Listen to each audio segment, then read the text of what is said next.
Y ahora vamos a pasar con la última de las sentencias que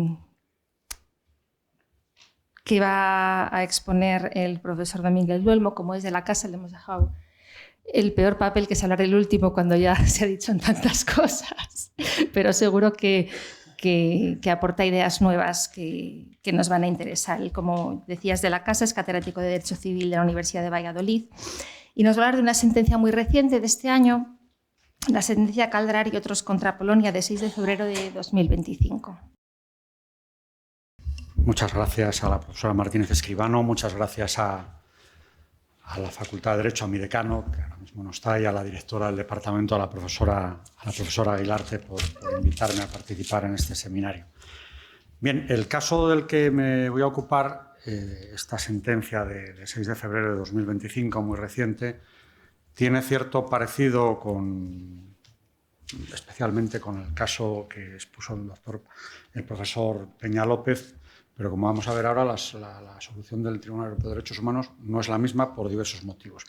Se trata de un supuesto de demolición de unas, vamos a llamarlas cabañas o chabolas construidas ilegalmente en un solar del ayuntamiento en Polonia, sin que las personas que ocupaban esas construcciones pudieran participar en los procedimientos administrativos correspondientes, aunque esto es una de las cuestiones precisamente que se discuten, que yo creo que es la clave del problema, ¿no?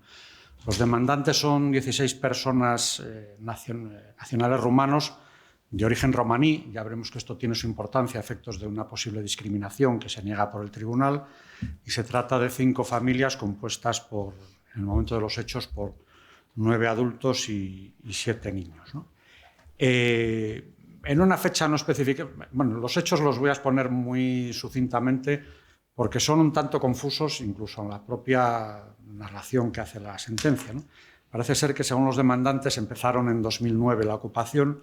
No hay pruebas hasta 2013, según el gobierno, en que ocuparon un solar propiedad del ayuntamiento en el que no se podía construir, además.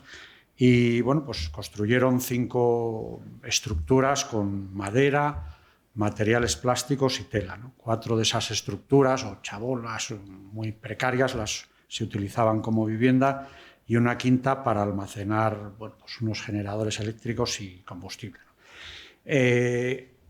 Ya en mayo de 2013, cuando el ayuntamiento se percata de la situación, les comunica una orden simplemente de desalojo, advirtiéndoles de que, bueno, se podían enfrentar, si no desalojaban, a un procedimiento judicial y además incurrir en un delito penal menor, ¿no?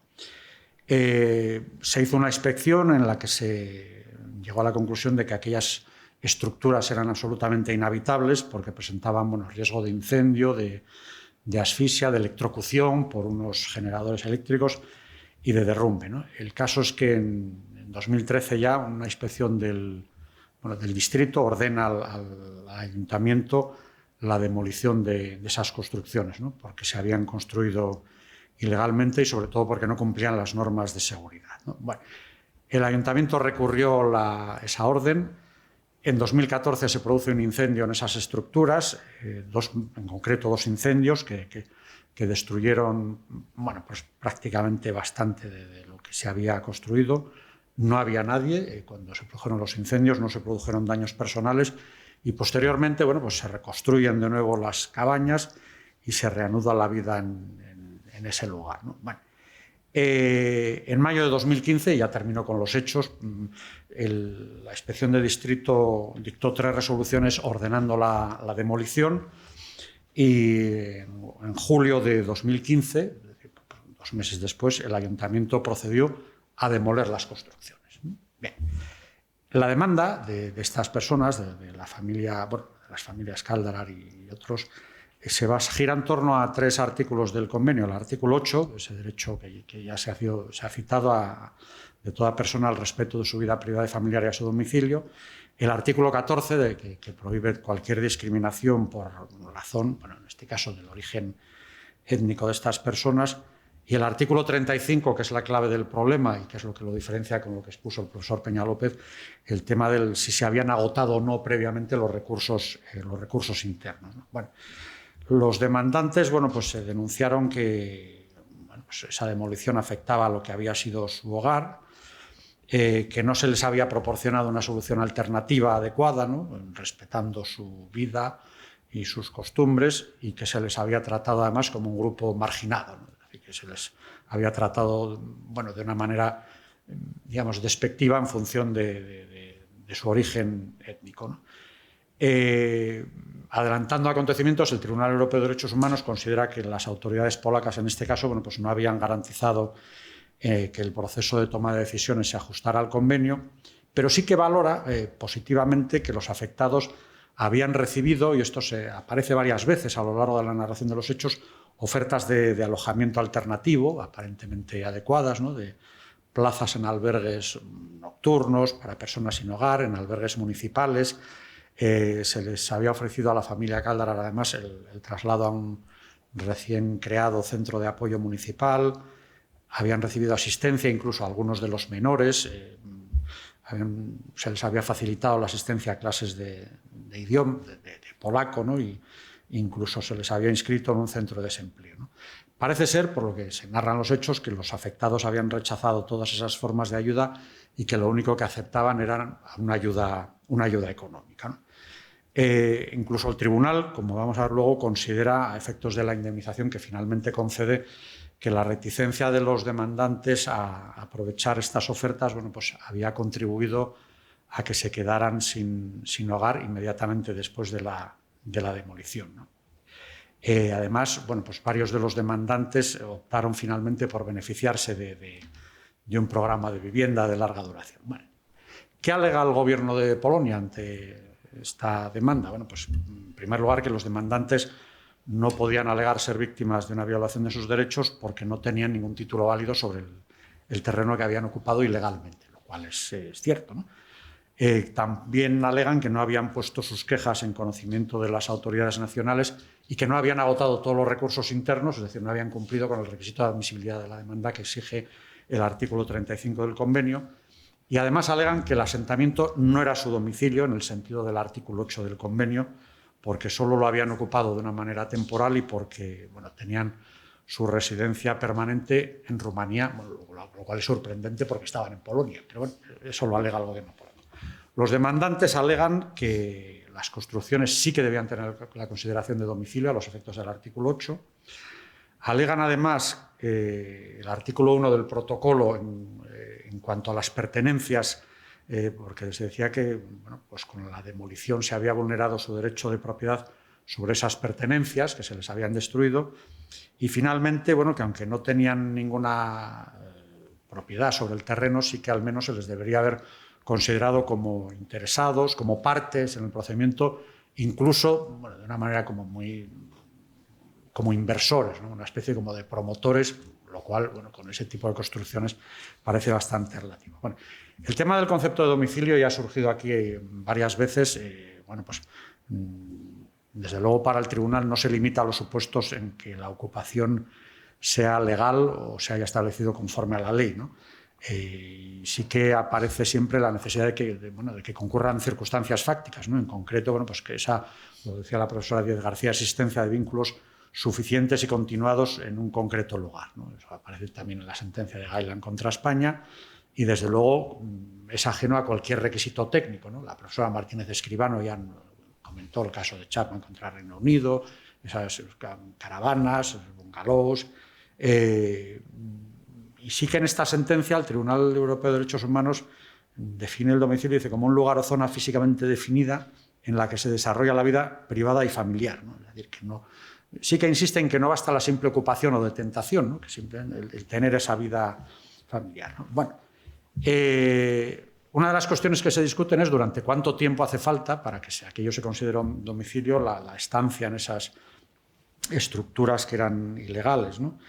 Bueno, pues aquí se barajan varios criterios, pues el de un año en la sentencia de Simonova contra Bulgaria, otras sentencias en que se alude a varios años, otro caso también de unos nacionales de Rumanía, el caso Hirtu contra Francia, que el emplazamiento no había llegado a durar 6 meses y por ello no se considera domicilio, pero el caso es que el Tribunal Europeo de Derechos Humanos, en este caso, bueno, pues no da importancia a los requisitos técnicos, tampoco a que el domicilio esté registrado oficialmente, pero sí que duda de que hubiera una cierta permanencia, sobre todo por el tema de los incendios, ¿no? Hay como entradas y salidas de personas de la misma familia, los incendios desaparecen en las familias, luego se reconstruyen, etcétera, etcétera, y entonces, bueno, pues el tribunal llega a la conclusión de que no puede concluir de forma inequívoca que los demandantes hubieran establecido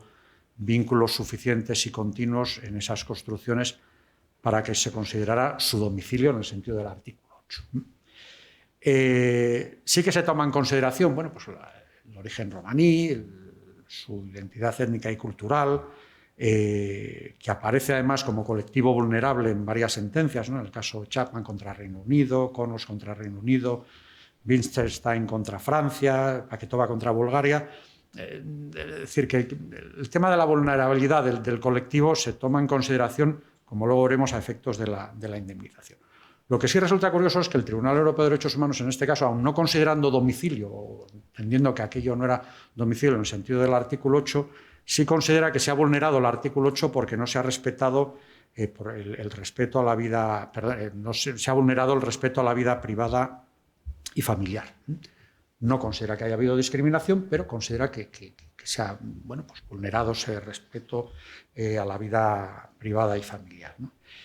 Por lo que se refiere a la vulneración del derecho de propiedad que alegan los demandantes sobre sus pertenencias, bueno, pues se alegaba que habían perdido, bueno, 2 generadores eléctricos, 2 televisores y ropas por un valor de 815 euros. E incluso el primer demandante presentó una demanda penal y la verdad es que todos los testigos declararon que no habían observado ni un objeto de valor durante la demolición. Se abrió una investigación penal. El primer demandante tuvo la consideración de perjudicado, representado por una ONG, y se le informó de la posibilidad de recurrir la suspensión, pero no presentó ningún recurso. Bueno, pues en este caso, el tribunal consideró que no debía atenderse a lo solicitado del artículo 1 del protocolo 1 por no haberse agotado los posibles recursos. Es decir, se acoge al artículo 35 del convenio para negar, bueno, pues esa solicitud de vulneración de la propiedad de los enseres que había, ¿no? El tema del agotamiento de los recursos internos yo creo que es la clave del problema, ¿no? Porque el gobierno polaco argumentó que no se le había dado a las autoridades polacas la posibilidad de abordar y prevenir potencialmente las supuestas violaciones de sus derechos, ¿no? El caso es que, claro, afirmaban que bueno, pues habían tenido a su disposición una serie de recursos legales, como era, en concreto, la reapertura del procedimiento administrativo, alegando que habían sido excluidos del procedimiento de demolición por causas ajenas a su voluntad. Claro, la reapertura del procedimiento administrativo, cuando ya se había demolido todo, pues la verdad es que es bastante relativo, ¿no? La anulación de las resoluciones de demolición impugnadas, lógicamente, que se produjeron inmediatamente de ser dictadas, y luego la solicitud de ciertas reparaciones económicas, ¿no? Bueno, pues la ley de igualdad, incluso a través del Código Civil, el polaco, en el que se regula una responsabilidad civil, la responsabilidad patrimonial de la administración pública se incorpora en determinados artículos del Código Civil, ¿no? Entonces, lo que el tribunal analiza es si en este caso, bueno, pues debían haber tenido la consideración de parte o de interesados. Desde luego se rechaza la posibilidad de haberlos considerado como inversores, porque hubieran tenido que ser parte en el procedimiento. Pero bueno, de alguna manera, por hacer un parangón con la legislación española, bueno, pues la situación se parece un poco al concepto de interesado que aparece en la Ley 39/2015, ¿no? de procedimiento administrativo común, que dice que los que sin haber iniciado el procedimiento tengan derechos que puedan resultar afectados por la decisión que el mismo se adopte, que menos que la demolición, que claro que se ven afectados, aquellos cuyos intereses legítimos puedan resultar afectados por la resolución, etcétera, ¿no? Es más, el artículo 53 de esta misma ley reconoce a todos los interesados el derecho a formular alegaciones, a utilizar medios de defensa que deben ser tenidos en cuenta por el órgano competente, ¿no? Bueno, ya se ha aludido aquí además a la necesidad de intervención de los juzgados de lo contencioso administrativo en las autorizaciones para las entradas al domicilio, de la Ley de Jurisdicción Contenciosa Administrativa. Incluso tendría su razón de ser en lo que La Ley Orgánica 5/2024, de 11 de noviembre, alude sobre el derecho de defensa, ¿no? El derecho a ser oídas. No solamente se refiere a procedimientos judiciales, sino también a procedimientos administrativos, ¿no? Personas cuyos derechos e intereses legítimos puedan resultar afectados por una decisión que se adopte tienen derecho, antes de que se adopte, a ser oídas, formular alegaciones, etcétera, etcétera. Bueno, ¿qué valoración hace el Tribunal de Derechos Humanos? Bueno, pues viene a mantener que la existencia de esos recursos tiene que ser cierta en la teoría y en la práctica, ¿no? Es decir, que tienen que ser recursos que sean accesibles para estas personas, ¿no? Es decir, que tienen que ser capaces de remediar directamente el estado de cosas, ¿no? Entonces, de alguna manera, bueno, pone en evidencia al gobierno polaco cuando le dice que era el gobierno el que tenía que demostrar que los recursos eran accesibles, que eran capaces de proporcionar reparaciones a las quejas y ofrecer perspectivas razonables de éxito, ¿no?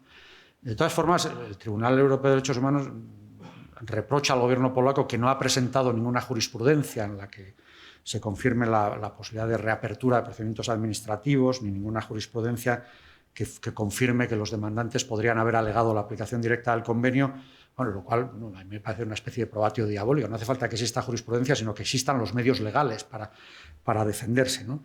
El caso es que se considera que la demanda no era manifiestamente infundada, ¿no? Esto es lo que a mí me resulta llamativo y que contrasta con el caso Gailand contra España, ¿no? Porque en este caso, bueno, el tribunal considera que sí que los demandantes habían tenido la oportunidad efectiva de impugnar la proporcionalidad de la demolición, bueno, pues que no proporcionaron ninguna explicación de por qué no se habían personado en el procedimiento, etc. Bueno, en resumen, por lo que ahora diré, el Tribunal Europeo de Derechos Humanos, bueno, desde luego, en ningún momento llega a reconocer a los demandantes la existencia de un derecho a construir viviendas en terreno ajeno o en terreno municipal, en ningún caso, ¿no? No hay ningún leve atisbo de que se les pueda reconocer ese derecho, ¿no?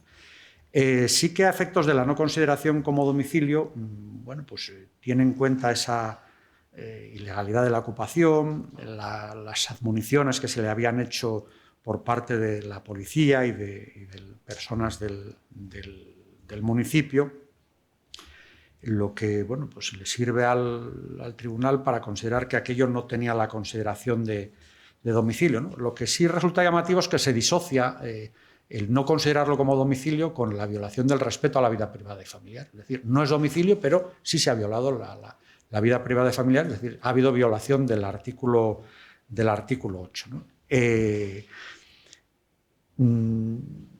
El tema de la proporcionalidad, bueno, pues se analiza desde la perspectiva, bueno, ya ha surgido aquí del artículo 8.2, ¿no? Cuando se alude al no podrá haber injerencia en el ejercicio de este derecho, salvo cuando esta injerencia esté previsto por la ley y constituya una medida que en una sociedad democrática sea necesaria para, etcétera, etcétera. Bueno, pues el tribunal considera que en este caso, bueno, no se había garantizado a estas personas la posibilidad de intervenir en los procedimientos, por un lado de desalojo y en el de demolición, ¿no? El gobierno polaco alude a que, bueno, pues que ellos necesitaban que alguien les hubiera dicho, en concreto estas personas, que estaban interesadas, que no lo podían aplicar de oficio, y bueno, pues el Tribunal Europeo de Derechos Humanos viene a decir que no, que realmente, bueno, pues tenían de alguna manera que haber informado a esas personas de esa posibilidad de defensa, ¿no? ¿Qué reclamaban los demandantes? Por luego centrarme un poco en un voto particular y en algunas consideraciones que a mí me ha planteado la sentencia.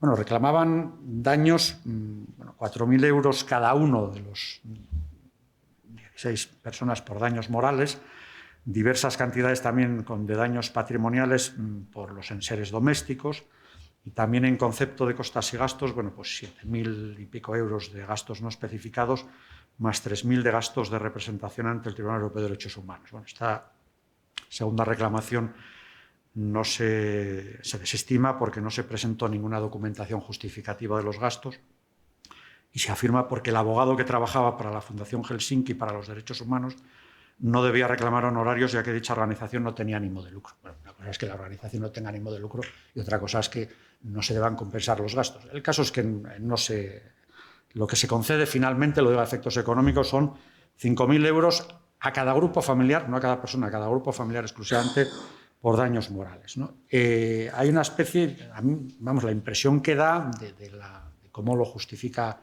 el tribunal es que como que hay una especie de, por hacer un parangón con lo que ocurre con la responsabilidad civil, que no es el caso, de concurrencia de culpas, ¿no? Es decir, bueno, pues hay una culpa del gobierno polaco por no haberles facilitado la posibilidad de intervenir en el procedimiento, pero también culpa de los demandantes, bueno, pues que no habían accedido a ocupar otros inmuebles que se les habían ofrecido. Hay un voto particular que a mí sí que me resulta curioso en relación con la sentencia Gailan contra España, en la que se viene a decir que, bueno, que podrían haber intentado participar de alguna manera en los procedimientos previos a la demolición, ¿no? Es decir, el voto particular de una magistrada dice que, hombre, es un poco una desviación del principio de subsidiariedad y del artículo 35, ¿no? Y de la propia jurisprudencia en cuanto a la necesidad de agotar los recursos internos, ¿no? Y dice que, bueno, que puede incitar a otros demandantes a permanecer pasivos, ¿no? Permanezco pasivo y luego voy directamente al tribunal. A mí esto me recuerda en cierta manera a lo que ocurre en el otro tribunal, el Tribunal de Justicia de la Unión Europea, con el principio de efectividad, ¿no? Cuando alude a que los mecanismos existentes a nivel nacional que se empleen para aplicar el derecho de la Unión no pueden hacer que resulte imposible o excesivamente difícil en la práctica el ejercicio de estos derechos, ¿no? En alguna sentencia incluso del Tribunal de Justicia de la Unión Europea de 2009 se habla bueno, que no se puede suplir íntegramente la absoluta pasividad del consumidor interesado, etc., ¿no? Bueno, yo creo que sí que, me parece que sí que se podría hacer una distinción entre, bueno, pues la absoluta desidia que sí que puede afectar al principio de subsidiariedad, que es un poco lo que se le echa en cara a la familia Gailan, ¿no? Es decir, bueno, usted ha tenido ocasión de participar y no ha participado, ¿no? De alguna manera, si se permite eso, se fomenta la indolencia y luego, por otro lado, bueno, la imposición de cargas excesivas. El tribunal considera que la intervención por parte de la familia Caldarar en estos procedimientos que era excesivamente rigurosa y que además no hubiera servido para evitar finalmente la demolición, ¿no? Bueno, a efectos del derecho español, claro, aquí ya se ha aludido a la importancia que tiene los pronunciamientos del Tribunal Europeo de Derechos Humanos, ¿no? A la hora de dotar de contenido la garantía de propiedad, y ese, bueno, como aparece tanto en la Ley de Enjuiciamiento Civil como en la Ley de Jurisdicción Contenciosa Administrativa como en la propia Ley de Enjuiciamiento Criminal, esa posibilidad de interponer un recurso de revisión, ¿no?, contra una resolución judicial firme. Bueno, esto está muy bien, claro, cuando se trata de una resolución judicial en un procedimiento de ejecución hipotecaria o de finalización o resolución de un contrato de arrendamiento, pero claro, un recurso de revisión de una resolución judicial firme cuando ya se ha procedido a la demolición, la verdad es que tiene poca efectividad, ¿no? Y yo sí que me gustaría, bueno, terminar con una reflexión, y es que, bueno, aquí se ha aludido, la profesora Martínez Escribano lo ha expuesto muy claramente desde el principio, bueno, todas las posibilidades que se dan. Es verdad que también el profesor Marín López, en un procedimiento de ejecución hipotecaria, bueno, pues ha habido un contrato previo, una hipoteca, el respeto, ¿no?, al principio de autonomía de la voluntad, cuando un inquilino deja de pagar la renta y se queda en la vivienda ocupando la casa, bueno, pues pugna con el derecho de propiedad de otra persona. Y bueno, pues a mí sí que me llama la atención de que muchas veces, bueno, se ha perdido o se ha desenfocado el problema en cuanto a personas verdaderamente vulnerables. Es decir, yo en concreto, el caso Acid, que comentábamos antes y que comentaba el profesor Marín López, en el caso Acid, el problema no era que en el contrato del señor Acid hubiera unas cláusulas que provocaran un enorme desequilibrio en los derechos y obligaciones de los partes. El problema del señor Acid es que no tenía dinero para pagar. Entonces yo creo que desde el principio se ha desenfocado el problema con personas verdaderamente vulnerables, ¿no? Bueno, pues el tema de las cláusulas abusivas ha dado lugar a una amplísima jurisprudencia. Se ha aprovechado de muchas personas no eran especialmente vulnerables, pero al hilo de esa falta de transparencia, que han recuperado gastos notariales, etcétera, etcétera, pero se ha ido paulatinamente dejando fuera del sistema a personas verdaderamente vulnerables. Es decir, si, como decía la profesora Martínez Escribano, desde 2012, luego cuando se incorporó a la Ley 1/2013, se suspenden los lanzamientos hasta 15 de mayo de 2028, bueno, pues indudablemente, si el banco prestamista ve que no puede desalojar a esas personas, lógicamente no les va a conceder un préstamo hipotecario, ¿no? Quedan fuera del sistema. Con la ley de contratos de crédito inmobiliario, os quiero decir que con el estudio de las posibilidades económicas que tiene un solicitante quedan marginados. Si tampoco pueden acceder al mercado del alquiler, quedan todavía más marginados.